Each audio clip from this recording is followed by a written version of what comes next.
Good morning, good afternoon, and good evening. How are you? I'm the Dr. Bob Lee from 107.5 WBLS. And check it out, you're watching Open, and you're welcome. Coming up on today's show, we'll sit down with the CEO, founder of an organization fighting for climate justice. We'll highlight his participation in the recent environmental justice town hall. And after that, we'll learn about a publication that is highlighting some of the best music artists in 2024. Then we'll speak to a portrait artist who will shine a light on the release of his new book, Just Need Encouragement and Love. And then finally, we'll hear from another author who will speak about her latest book, I Accidentally Summoned a Demon Boyfriend. Uh-oh. All of this and more coming your way. Kick off your shoes and relax your feet. We're open. Here we go.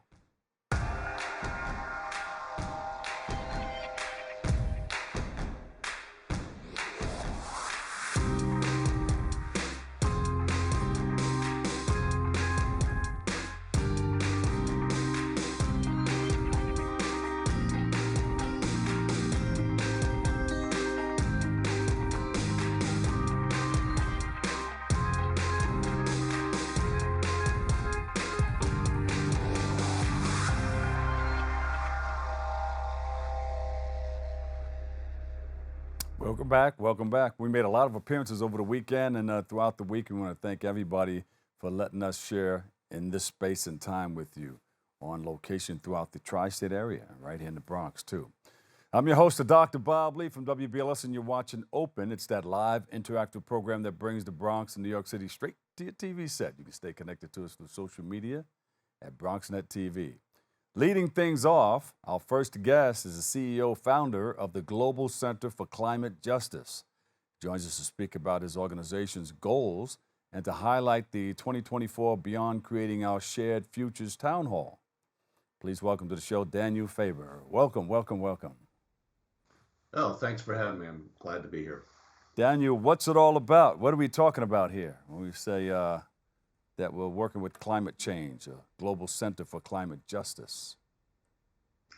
Well, we work on lots of different issues, which we can talk about in a moment. But of late, what we've been doing is focusing our attention on what we consider the big overriding issue, which is Project 2025, which is this type of dystopian game plan that the power brokers in the conservative movement and the Trump administration are planning to implement if they win the election in 2020. It's far more extremist than what we saw in 2016. So we've been participating in a number of town halls with other organizations all over the country, trying to inform and warn the American people about what the conservative movement is planning to implement if they win the election in 2020. Yeah. And the thing about this is we don't really have to guess. They're telling us what they're planning to do.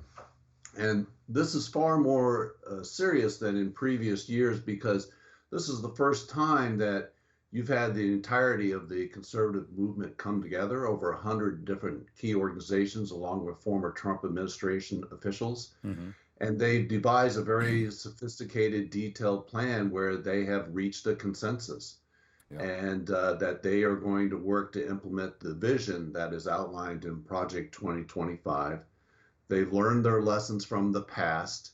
And quite frankly, to tell you what they are planning to do is chilling. When you read what they are planning, it sends shivers down the spine. So, for example, They want to rescind all the regulations that prohibit discrimination on the basis of sexual orientation, gender identity, and other sex characteristics. They're calling for the dismantling of multiple government agencies, such as the Department of Education, that enforce civil rights law.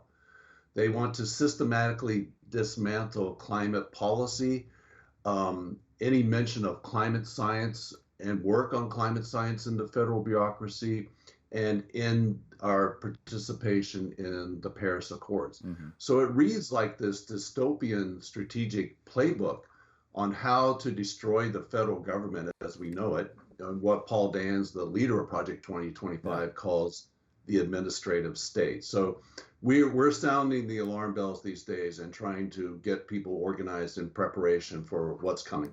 Yeah, this is a system of duality. the yes and the no, the him and the her, the this and the that, the left and the right. One side is doing one thing. What is the other side doing to combat that? Well, I think you could speak of the way in which many popular movements now in the United States that have been working for various issues around racial, economic, climate justice, and so forth. We've reached this point now where to really take on climate change, for example, you're taking on some of the most powerful corporations in the world. And over the last 30, 40 years, many of the most severe corporate polluters in the United States have organized themselves into a very sophisticated network of think tanks and policy institutes and research centers. They bring in over $800 million a year from major oil and gas companies like Exxon and so forth Hmm. to try to convince the American people that climate change isn't real. And more recently, they've been funding huge efforts at voter suppression, trying to restrict access to the ballot in Black, Brown communities, in indigenous communities, because those communities have some of the strongest pro-environment voting records. So what we're seeing really is a movement by the conservative movement to become much more focused on dismantling the safeguards of American democracy, begin dismantling democracy itself, and promoting voter suppression and so forth. So over 1,000 different bills have been introduced in the United States Yeah.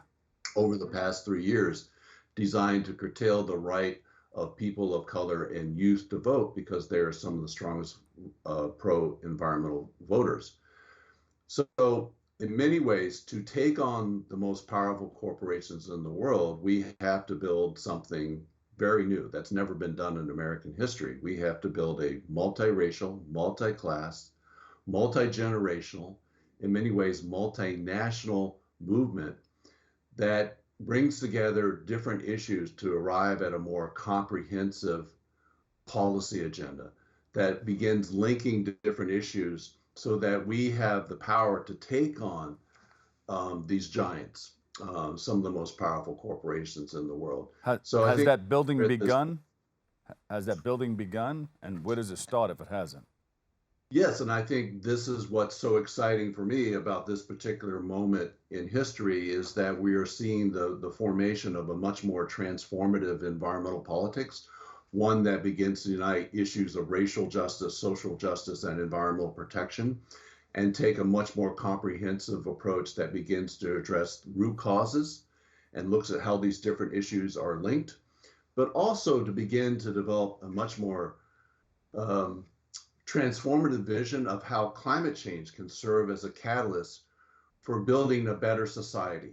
It's very easy for a typical person to retreat in fear and anxiety and despair in the face of the magnitude of the climate emergency we now face.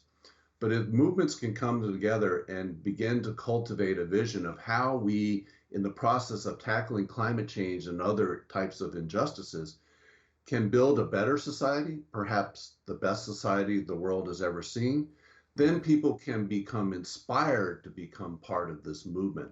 And I think that's what we're beginning to see, particularly in terms of the formation of Green New Deal movements in cities all over the country. We have a Green New Deal resource hub now at the center.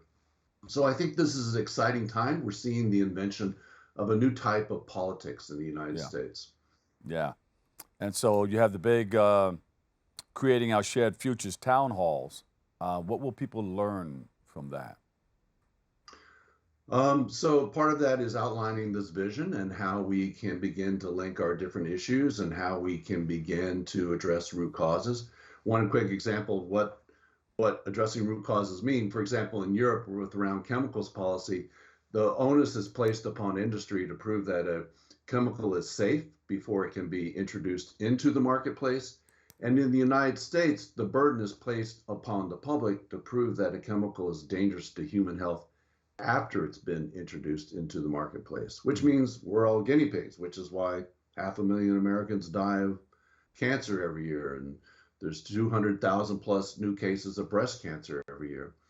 So we're beginning to try and formulate and articulate what this new vision of much more transformative environmental justice politics would look like. The other part is really outlining the danger that's proposed to this transformative environmental vision by Project 2025. Yeah. And I think that's the key thing, and we really want American people to understand how dangerous the playbook that has been developed by the right is to progressive social movements, including the climate justice movement in the U.S. Yeah. And what is the vision, Daniel, for America beyond these town halls? Well, I think one important playbook is to begin to not only safeguard American democracy, but actually expand and deepen America's key democratic institutions. And how can we begin to come together, meaning different progressive movements, and develop a more totalistic, a more holistic agenda, which recognizes that you can't solve one issue by displacing the harm onto another issue. So, how are different issues linked, like affordable housing and just transportation and environmental protection? And so, while the US, we may have banned very dangerous pesticides like DDT in the 1970s because of their implication for breast cancer, if agribusiness adopted very toxic chemicals in place of them, like organophosphates, that resulted in thousands of pesticide poisonings among farm workers, then that didn't really solve the issue. All it did was displace the crisis from one population onto another.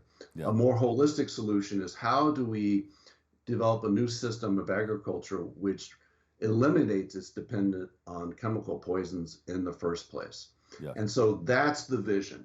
How can we bring together different movements that work for each other's issues that really address the root causes of social and ecological injustices? Yes. And how can the community assist you in your efforts for minimizing usage of fossil fuels and increasing more sustainable alternative resources for an eco-friendly world? Well, this is really a unique time in history because the Biden administration, through the Inflation Reduction Act, Justice 40, the bipartisan infrastructure law, there's over $2.2 trillion that is being dedicated to fomenting this transition in American society away from our dependence upon fuels from hell, coal, oil, and gas, onto fuels from heaven, wind and solar. And so there is all this money coming down the pipe. We put out a primer on how to access these resources for community-based organizations and for city governments and state governments so that they can use this money to begin building this transition. For all of us individuals, I think it's really important for us to join these movements that are working for these changes, to talk to your friends, your family, and talk to your neighbors about these issues. You can go to our center at www.Global Climate Justice Center, or the climatejusticecenter.org, and get these resources. They're all free. You're welcome to share them. And more importantly, in the upcoming election, it's really important to encourage your friends and family to vote, not just in the federal elections, but also into the local elections. And we really want to encourage people to support their local environmental justice and climate justice organizations that are working to build these vibrant communities at the grassroots level, and they need your support. And so there's very many ways that you can become involved, and you can subscribe to our newsletter at the Global Center for Climate Justice that tell you how to plug in. It's free. Hey, Daniel, thank you so much. You created the awareness. We appreciate you. Thank you very much. Thank you. Daniel Faber, co-founder of Global Center for Climate Justice. We'll take a quick break. I've got more coming up next on Open.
Without BronxNet, I don't know how we'd be able to showcase the important and amazing talents that we have here at the Bronx.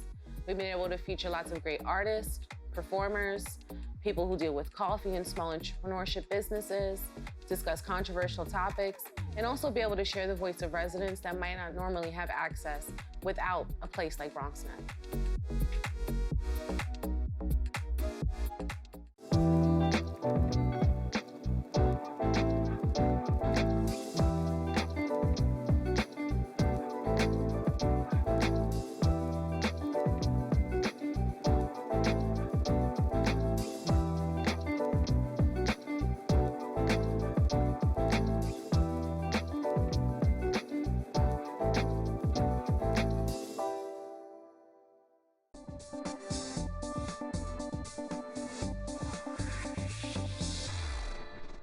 There you go. Welcome back. Our next guest is the CEO and founder of the R Report. Watch out. The R Report magazine and the founder of In the Mix Radio. He's here today to tell us about why he started his magazine and highlight some of the great artists that his publication has covered and to spotlight their upcoming awards show. So please welcome to the show, Patrick Gloster. Welcome, Patrick. Yes, sir. How you doing today? How are you, man? I'm doing good. How about yourself? Good, good, good. Tell us a little bit about the R Report. Okay. Well, I started the R Report back in 2010. I started off one of my friends' blogs. At that time, we were just highlighting the artists in South Georgia, but over the years, it just grew. Just blessed to grow. I was blessed to just interview artists that I never thought that I'd be interviewing. So just a few years ago, we was able to get a distributor and get the publication in Books a Million. Yeah, but So what piqued your interest and what made you want to start it? You were DJing or something like that, and I know you ran across a lot of the record labels, and you see a lot of the artists on there. You started playing them, and then all of a sudden you started meeting them. Well, at the time, I was like, I call myself a managing artist, and I used to hear a lot of artists complain about, well, man, we can't get in because this person got this area of the city on lock, this person got this area of the city on lock. So, I just want to be able to help the artists, give them a platform to get their music to grow. Right. And I didn't never think that it would exceed how it have exceeded over the years. Mm-hmm. And what does the R and R Report stand for? The R stands for real. It's real. Keeping it real. Keeping it real, exclusive. We get real exclusive interviews. Yeah. Who are some of those artists that you interviewed? Oh man, from the New York area, like my biggest behind at the time was DJ Kid Capri, Bangle Smurf, Murphy Lee. Let's see if we can get Kid Capri on the line here. Can we pull up Kid Capri? We did Keith Murray, Billy Danes for MOP, Corrupt from the Dog Pound. And it just King Cricket from the West Coast. We did Cocaine in 187. They West Coast legends. Uh-huh. Oh man, Core Mega. I mean, we don't, through the years, we don't been blessed to interview a lot of the legends.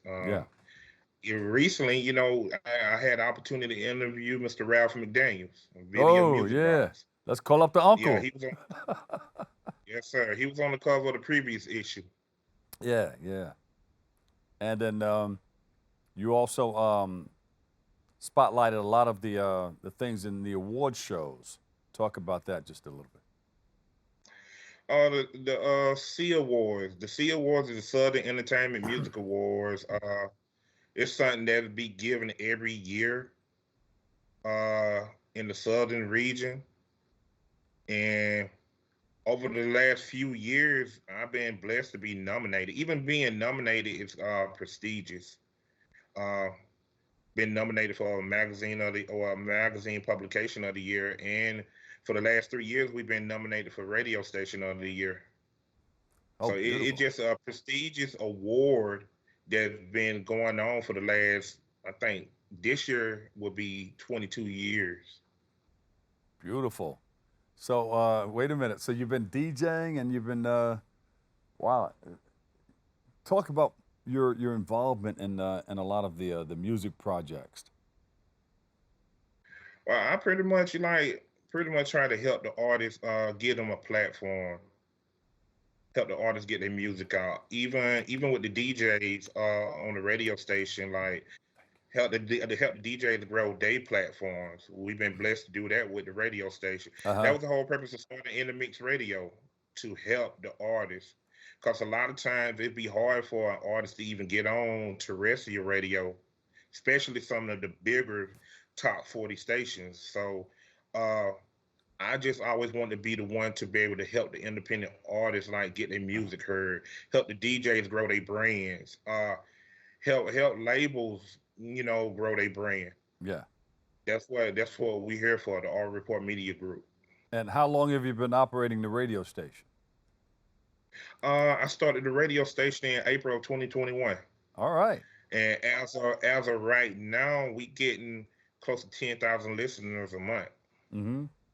And when we started, like, man, it was hard. Like, I put a lot of grind in getting the listeners that we got now. We getting almost 10,000 listeners in 7 countries.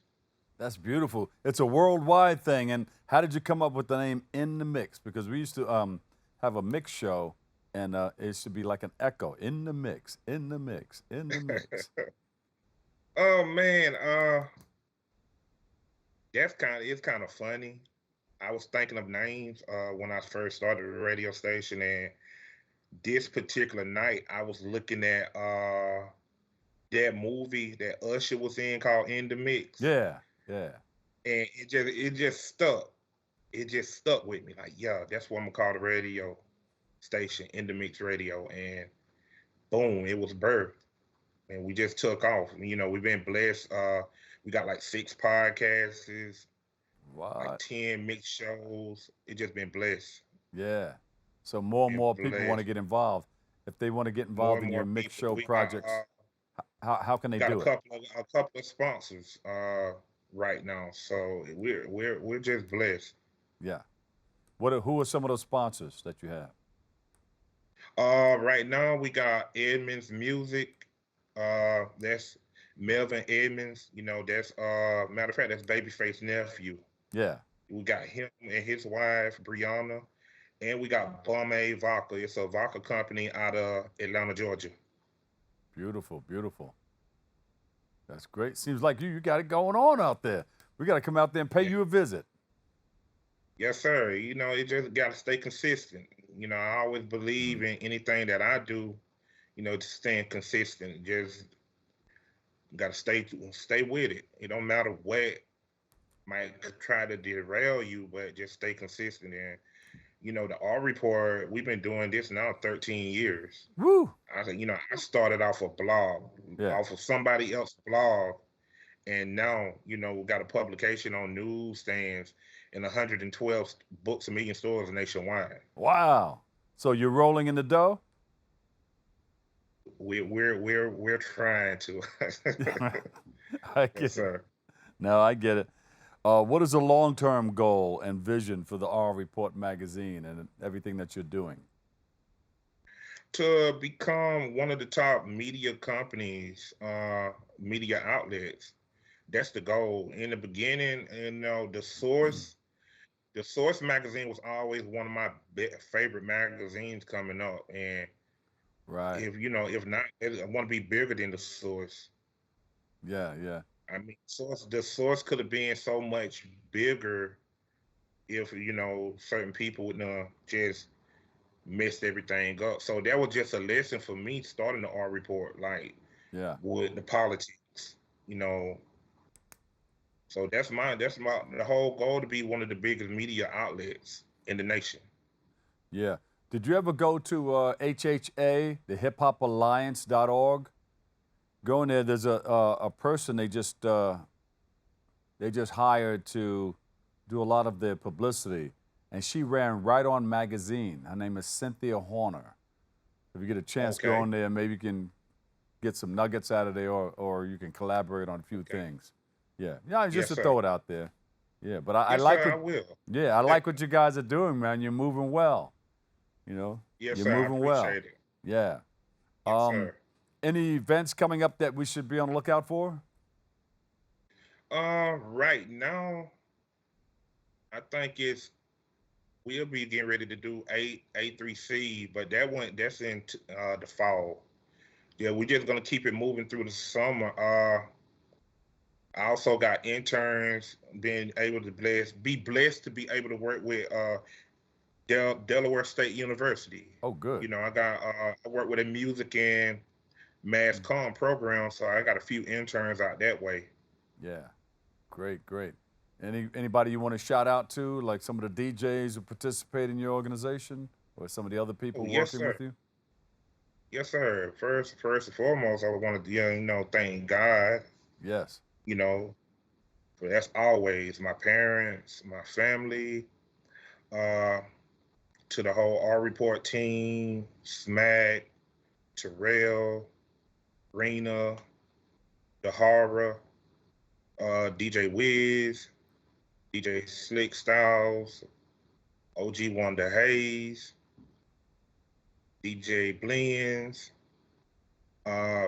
Miss Ava, Planet Ava, Yes. and the whole Delaware State University. I want to thank them, giving me the opportunity to be able to work with them. And I also want to thank the Coastal Plain organization that, I'm able to be a part of, because we do a lot for the community. And I want to thank Edmonds Music Group, Melvin and Brianna. Beautiful, beautiful.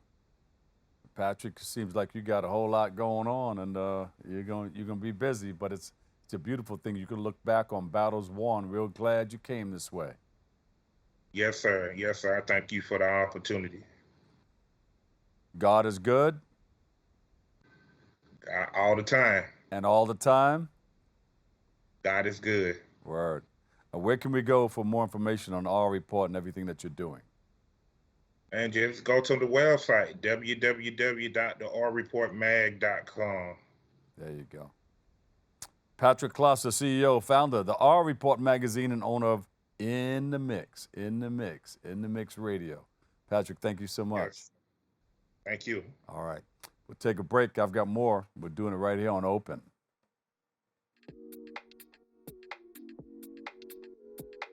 Happy anniversary to BronxNet, 30 years. Wow, brings back so many memories. This exact studio that I'm in right now, I broadcast out of here. This must have been around 2003. I mean, time flies by so quickly.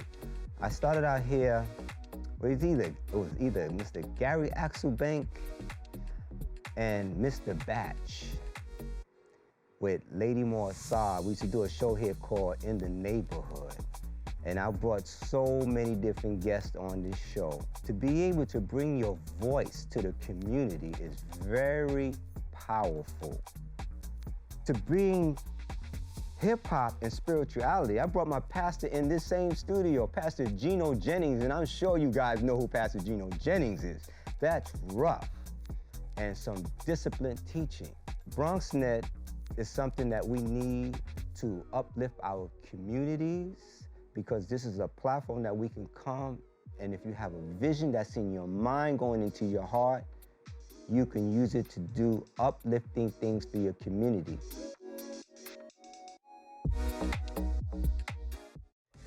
Hey, Creative Family. My name is Timothy Coleman, and I'm the Director of Education here at BronxNet. And I'm standing in BronxNet's Media and Technology Studios in the South Bronx, because I want to let you know about an amazing program that we're bringing back that highlights the creativity of community members just like you. Emerging Media Makers is a show that introduces you to BronxNet's certified producers. They've taken a step in their creative journey by enrolling in BronxNet's media training classes. On this show, you'll get to see the many ways that our certified producers have created a space that's all their own. Emerging media makers, your passion lives here.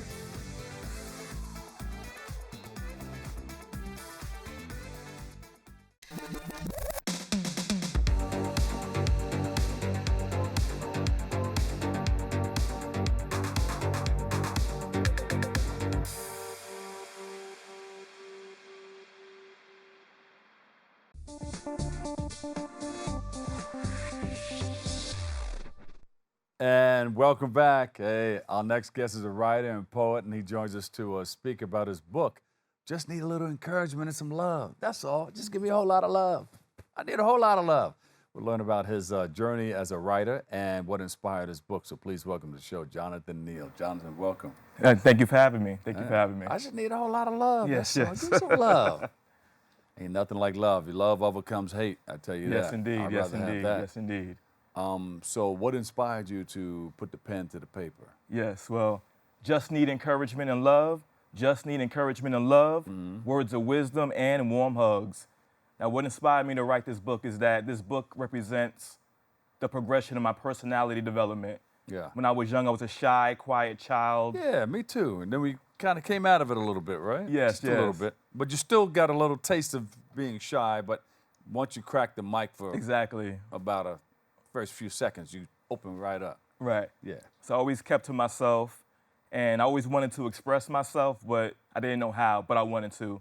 So, and I always had a sensitivity for people's problems. I was always very philosophical, had like deep observations of life, but I didn't really know how to express myself. But when I entered high school, I started writing poetry, started doing rap music, and then I started meeting more people, getting a wider network of friends, communicating, introducing myself to strangers. So I was, developing. And over time, people always told me, oh, you should write a book. You should write a book. And then so I started putting pen to paper, writing the book, getting my thoughts together, got everything organized. So in the book, it's called Just Need Encouragement and Love, because we all need encouragement and love. And I talk about embracing your uniqueness. Don't be afraid of being a different person. Don't be afraid of being labeled as being strange or weird. Just be who you are. Also talk about human shortcomings such as envy and jealousy, bullying. I have some food for thought questions about, is there a difference between being kind and being nice? Is there a difference between strength and power?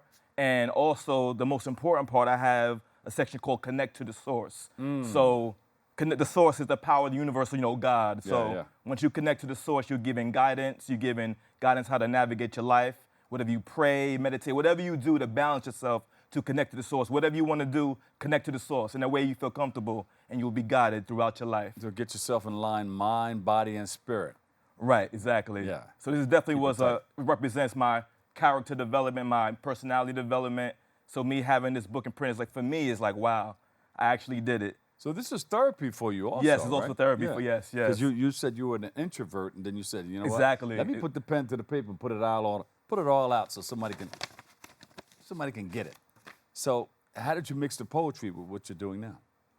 Yeah, school poetry was always, I started in high school with poetry, and poetry is a good way to express thoughts. Right. It was rhythmic. It doesn't have to be rhythmic, but the allegories, the metaphors that are used, people understand things better when you use metaphors that they could relate to. Right. Yes. So what's one of your favorites, if you don't mind me? Yes, my favorite is the first one in this book.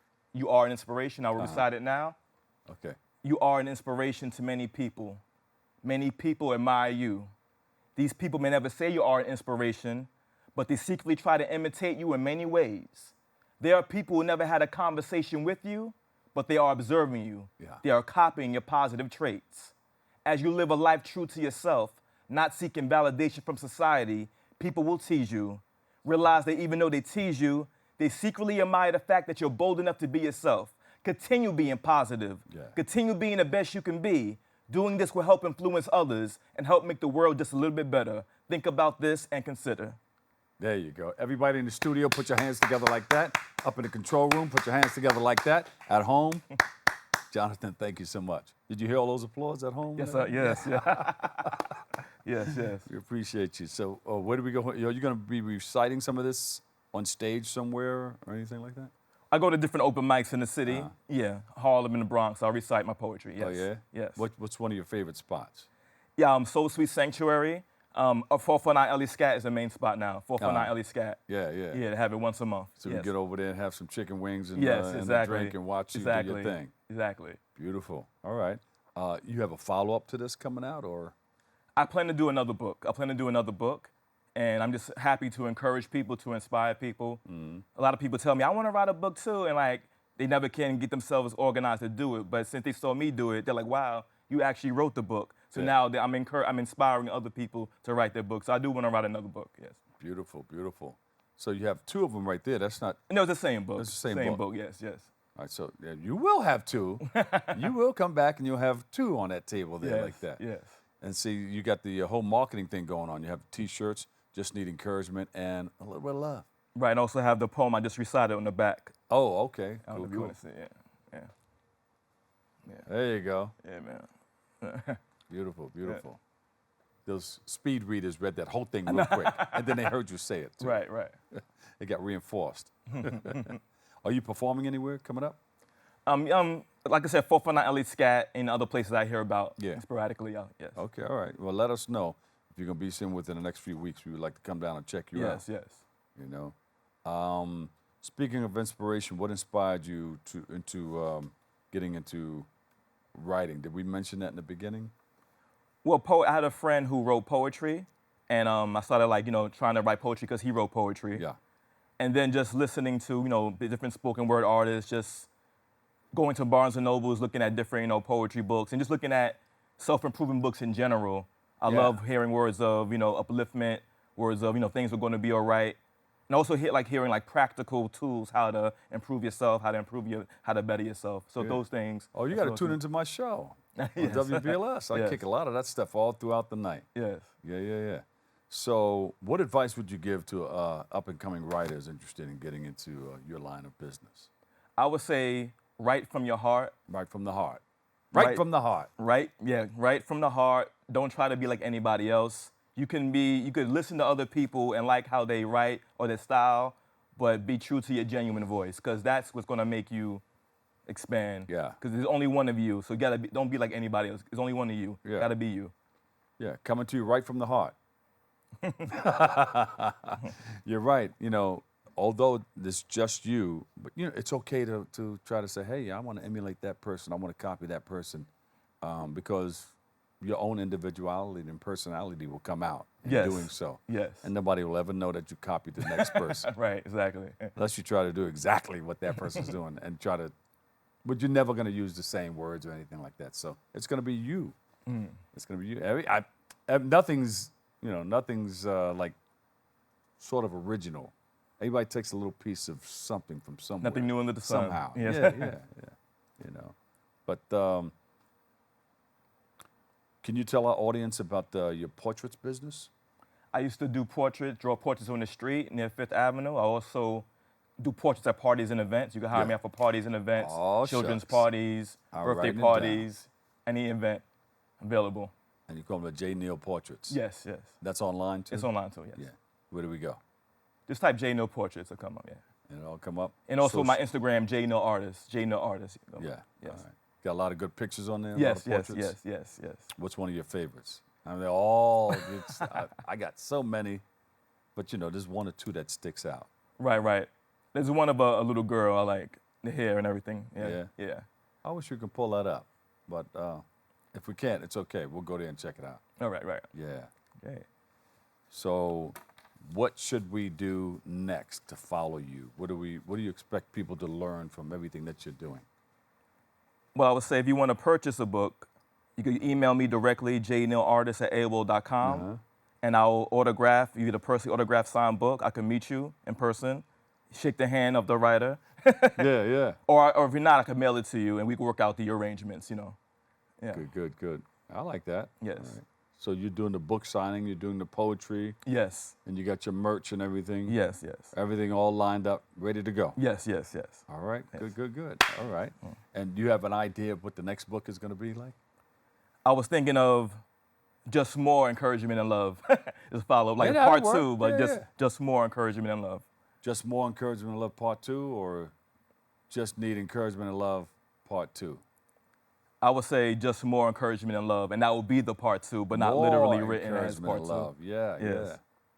Continued encouragement. You're gonna mess with it. Yes, you're gonna yes, mess yes, with it. yes, yes. You're gonna sit down. You're gonna say, all right, how does this sound? How does this work? Yeah, that's how it works. Yes.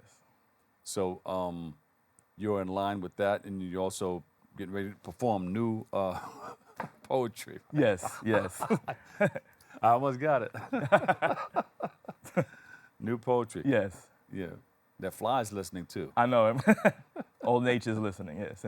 Yeah. So are you working on some new poetry? Yes, well, every day when I ride the train, I ride the train to work, I'll sit down and like write down different ideas and jot down different ideas. Yeah. That's how I made this book. I was riding train, just writing down different ideas, just thinking, observing people, different thoughts come to me. Yeah. So you have your little pamphlet, your little notebook Exactly, that you carry with exactly, you? exactly. I have one of those too, but I gotta take that thing out and dust it off. I did this party over the weekend. I did a little bit of rapping from those things that I wrote back in the day. See, I'm Bob Lee, as you can see. Nobody rocks this joint like me. It's the feeling that I get when I'm on the go. I'll pop more on your radio, stuff like that. But yeah, it's good to go back and look at some of the stuff that you've written.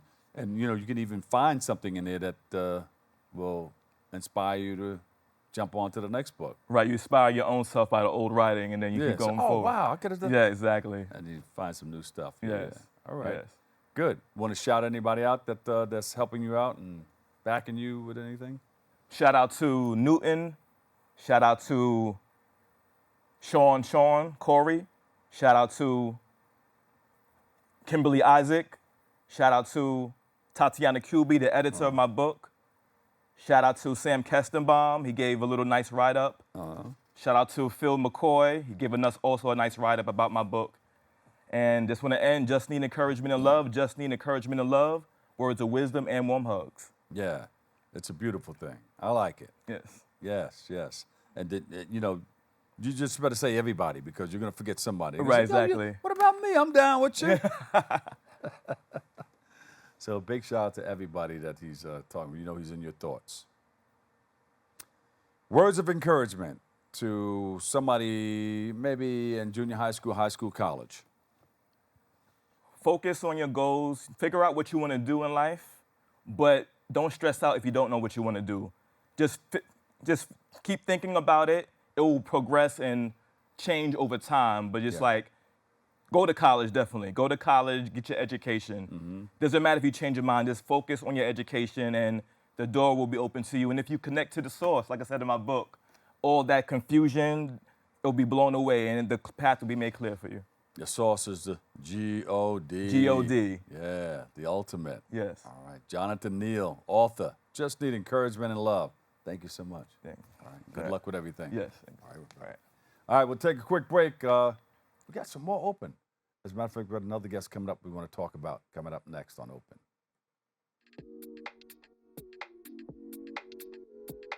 Hey everyone, it's your girl Kat from the Kitty Rose Lifestyle, also from The Next Chapter, where we discuss shades of gray every week right here at BronxNet, Saturdays at 11 p.m. Wow, 30 years.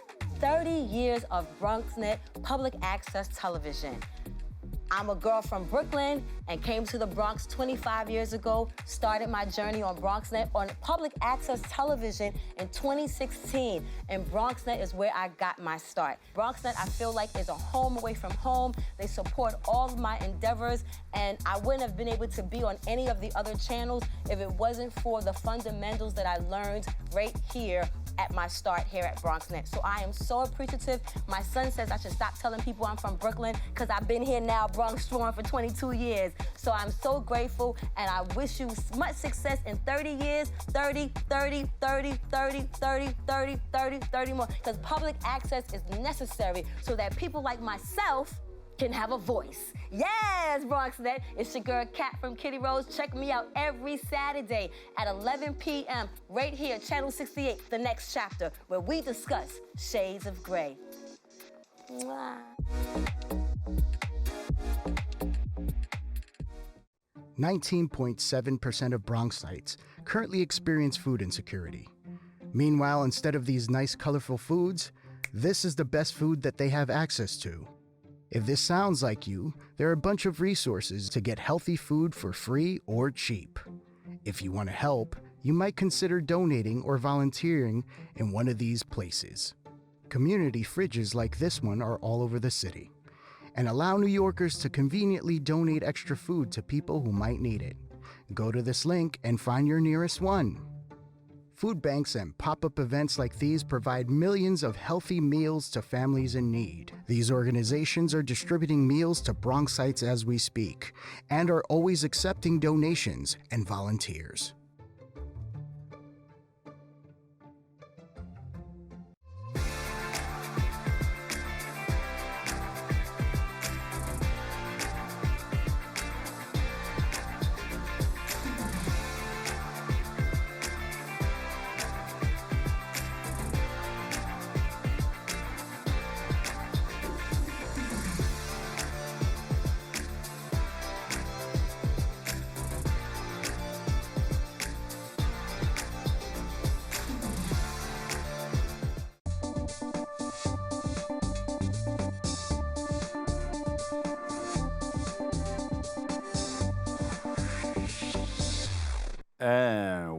And welcome back. Our last guest is a writer. She joins us to speak about her recent book, Ooh, I Accidentally Summoned a Demon Boyfriend. Please welcome to the show, Jessica Cage. Jessica, welcome. Thank you for having me. Every time I see that title, I accidentally, because you you can summon a demon girlfriend too. But wow, how did that happen? What was the creative process like in putting that one together? Because you've written many books before, right? You've written a few books before? I have. This is my 40th titled release. This is your 40th release? It is, yes. And this one jumps out because this is a recent, but I accidentally summoned a demon boyfriend. Wow. Yes. And where did it come from? I wanted to do something that was a little more fun. I have a history of making my readers cry. So this one is a little bit more lighthearted and, if I'm allowed to say, on the spicier side. Yeah. So my readers were like, please just, stop making us cry every other book and giving us trauma. I was like, okay. And I spend a lot of time on TikTok and I do these fun, like silly skits and stuff. So this was actually inspired by one of those posts that people were asking for more from. So. Ah, okay. Did you get help from AI? Oh, no. No. So did you have an experience like that or anything? I will say that some of the inspiration may be based on me and my friends. There's a lot of realistic moments that happen within the book, but yeah. I'm not going to say specifically which ones because I feel like I might get in trouble with my friends. No, I get it. They know, though. They know. When they see this, they say, oh, she's talking about me. The group chat is lively. Like, I cannot believe you put that in that book. So where did it all originate from? And, what made you want to write this one since this is like almost the 40th book? So I've always wanted to add more humor to my storytelling. I've always leaned towards comedy. When I was little, I said I wanted to be a stand-up comedian. And then I realized they're not just on screen, they're like standing in front of an audience. And I had horrible stage fright, so I tabled that that dream. But recently, romantasy and humor has come to be a really big, like, growing genre for fantasy. So I was like, okay, maybe this is my chance to tap into that. And again, like I said, I do a lot of social media. That's how I built my audience. And on social media, I'm more lighthearted than, the books that you'll pick up. You'll be like, okay, she's funny online, but I'm crying in, chapter 3 of this. So I decided to just kind of cross that over into my writing. And luckily, everyone seems to like it so far. I know. People are going to see this. They're going to say, what? I have one of those. Let me pick up this book and find out more. So yeah, that's a common comment we're getting. Yeah. I accidentally summoned a demon boyfriend. Can you give us a brief synopsis of what it's about? What's in it?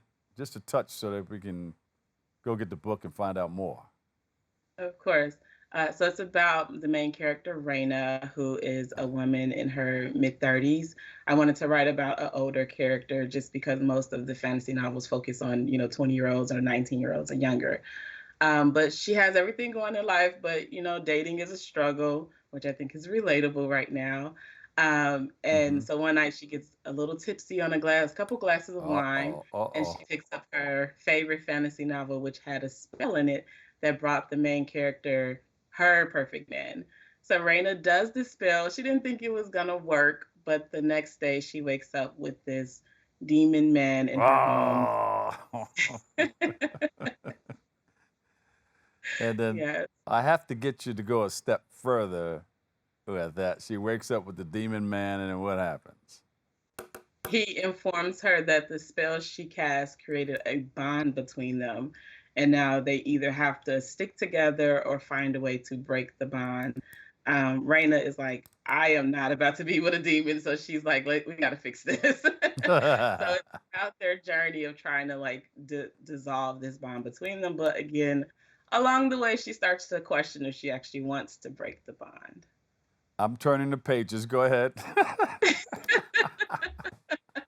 Yeah, this one it's spicy, it's fun, it's I think very funny.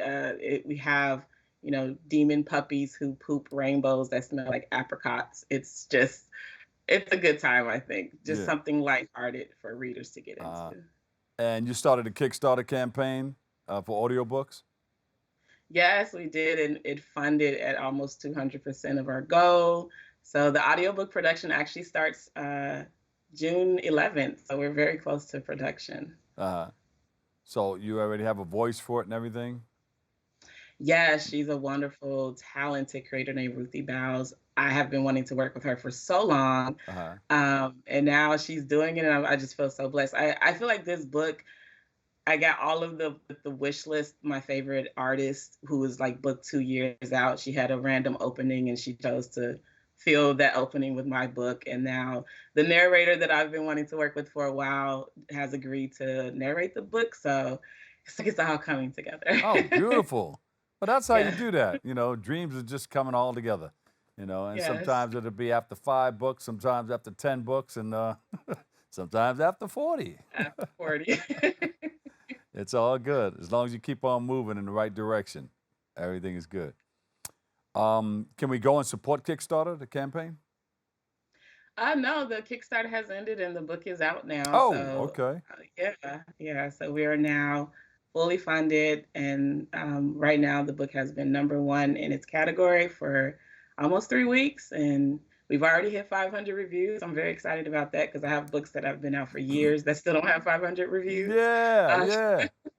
Well, it's all right because look what you did. You put that thing out there that says, I accidentally summoned a demon boyfriend.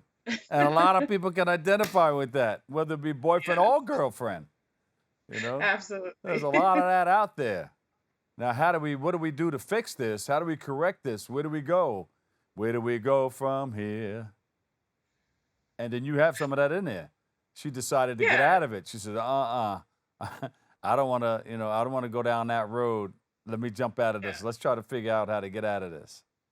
Absolutely. She may change her mind. She may not, So it has the twists and turns in there, huh? Convincing character, I would say. Yeah. You know what? This sounds like this can be like a screenplay or something.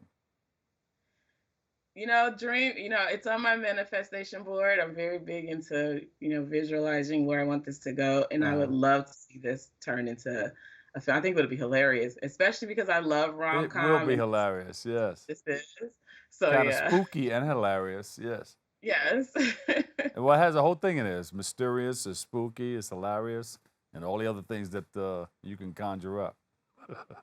Yes, absolutely. Well, I like what you're doing. It sounds like a whole lot of fun, and thank you for coming on and sharing. Thank you. Thank you for having me. Listen, you're going to follow up with something, right? Because, this is so hot right now that you're not even thinking about the next thing yet. Maybe, I don't know. But knowing you probably have like a little touch of what you're gonna do next.